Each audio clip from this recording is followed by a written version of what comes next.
Hello, magical people. Happy Halloween. Happy Witches New Year. Happy Samhain. I certainly hope that you are experiencing moments of connection with your body and presence today. And I wanted to come on here today for our second installment of Trauma Theory Thursdays to talk a little bit about emergency physiology.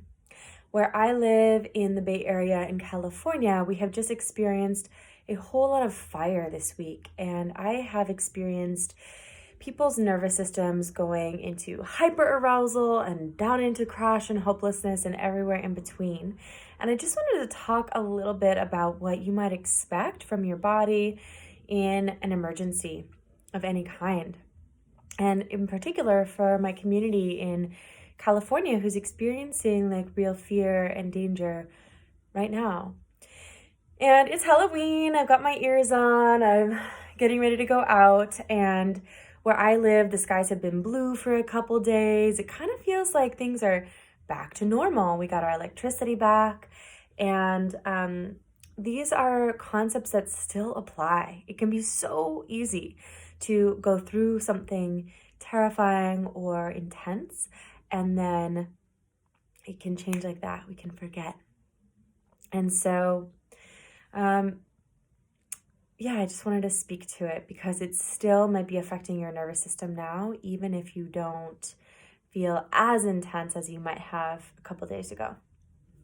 So, one thing to know is that when it comes to emergency trauma physiology, you can expect a lot of different things. Every one of us will respond differently to perceived or real threat. Some of us might get really hyper aroused, go way up. Your muscles might tense. You might feel like, I am going to get all of my emergency gear together. I'm going to get my water together. I'm going to pack my car. I'm ready to go.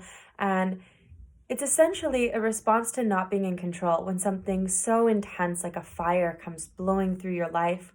Or this could even be, any abusive relationship, especially, these natural disasters. We don't have control. Trauma is essentially the experience of something terrible happening to your body that you don't have control of.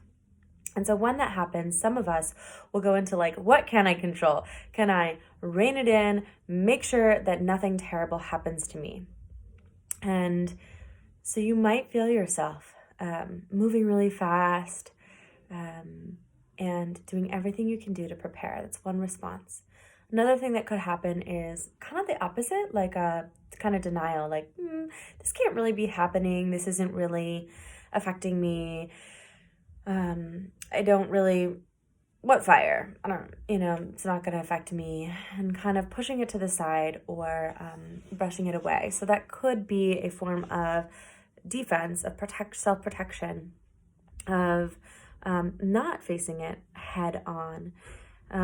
This could go into kind of a more collapse state of I give up, there's nothing I can do, I can't control this anyway, so I'm just not gonna act. I'm gonna kind of numb out or zone out or tune out of it. One thing I would be mindful of is scrolling or taking in a lot of media, whether you're going more up or more down. That scrolling and taking in a lot of images and sounds and words that are reinforcing that emergency state can exacerbate the physiological reaction in your body. Even seeing media images can cause our bodies to have a trauma response. And so if you're already feeling intense, maybe just laying off the images a little bit to give your body a chance to rest and come back to equilibrium. And so I'm not saying that any of these responses are wrong at all. In fact, they're very helpful adaptive traits. Trauma is adaptive. It's literally designed to help us survive. And so it's a beautiful thing that our bodies do. The only issue is when it becomes painful in some way for us. What can happen with trauma is that you can start to feel safe and whatever in environments where you're actually not really safe, or you can feel super unsafe and hypervigilant when you're actually pretty safe. And so what we want to do in trauma resolution is get coherent. So your inner world matches your outer world, and you're feeling safe when your environment is safe, and you're feeling unsafe when your environment is unsafe. So with that in mind, if you're in a fire evacuation zone and you're kind of like, whatever, that doesn't really match the outside. On the other hand, if you're in a place that's relatively safe, but you're feeling hypervigilant and like on guard, that also doesn't match the outside environment. So neither is right or wrong, but maybe just knowing, if you're going really fast, maybe noticing what you can do to slow down just a hair, just a little bit, to come into, can I soften a little bit?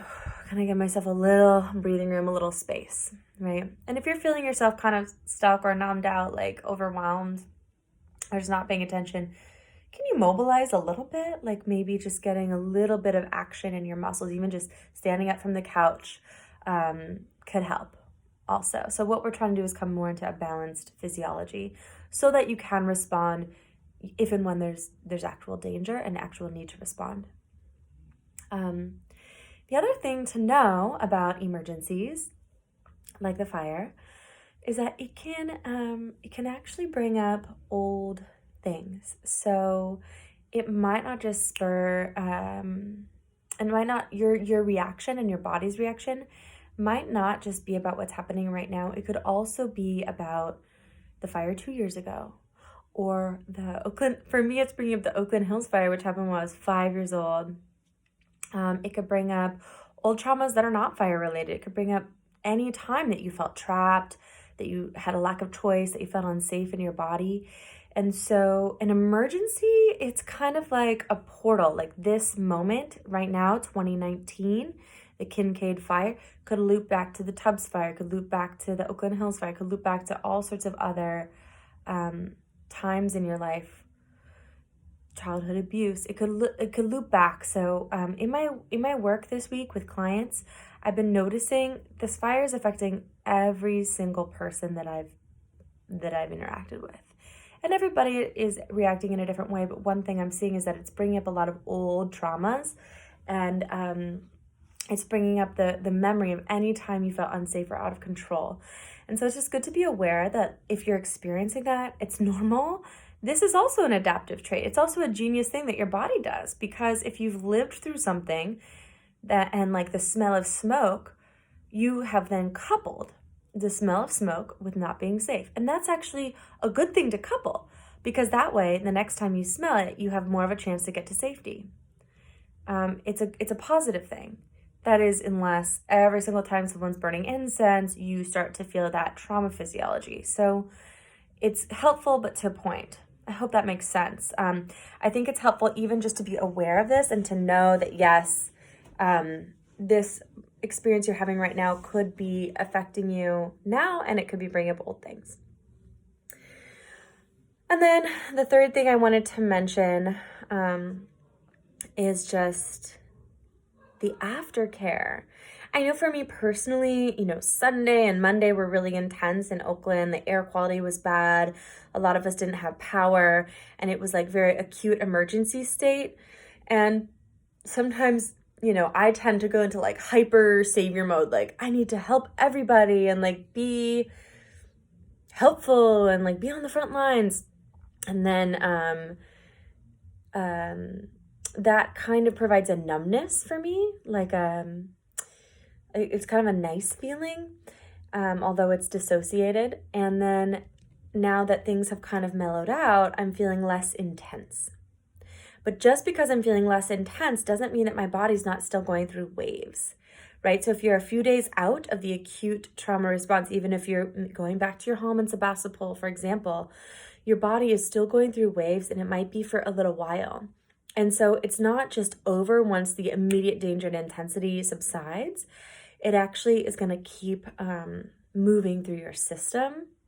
And so you can expect to maybe feel more emotional than usual, to maybe continue to feel your physiology, like rising into hyper or hypo. What could happen if you've been in like a hyper aroused state, feeling in a fear state for the beginning part of the week? Right now, what I'm noticing is just feeling really tired.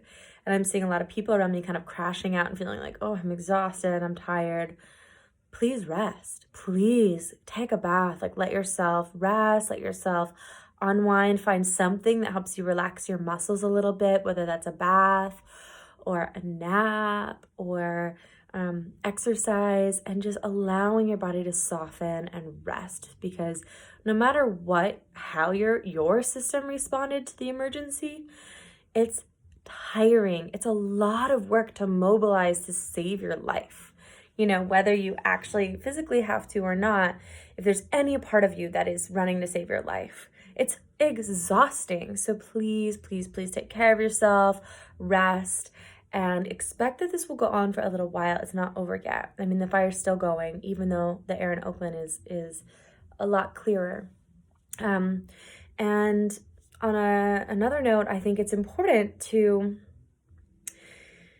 not just continue like business as usual. I mean, that's one of the hard things about trauma is it's like a lot of us are like, oh, I can't deal with that. It's too much. Or I wish that didn't happen. Let's just kind of brush it to the side and pretend it didn't happen.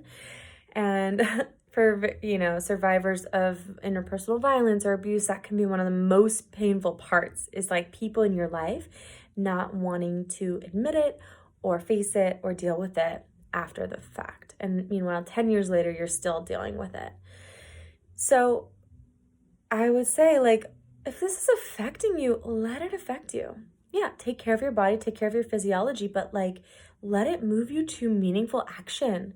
Let it move you towards, making your go bag, if that's your meaningful action, or like helping rebuild in communities that have experienced the devastation of the fire, or whatever it moves you to do directly. Let this move you to action, because that is normal.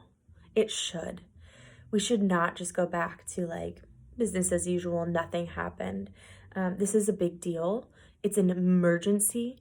Our bodies are responding, and we need to keep responding and not numb out and not pretend like nothing happened. We need to stay mobilized, stay alert, stay in our bodies, and stay connected with each other so that we can be responsible to the situation, which is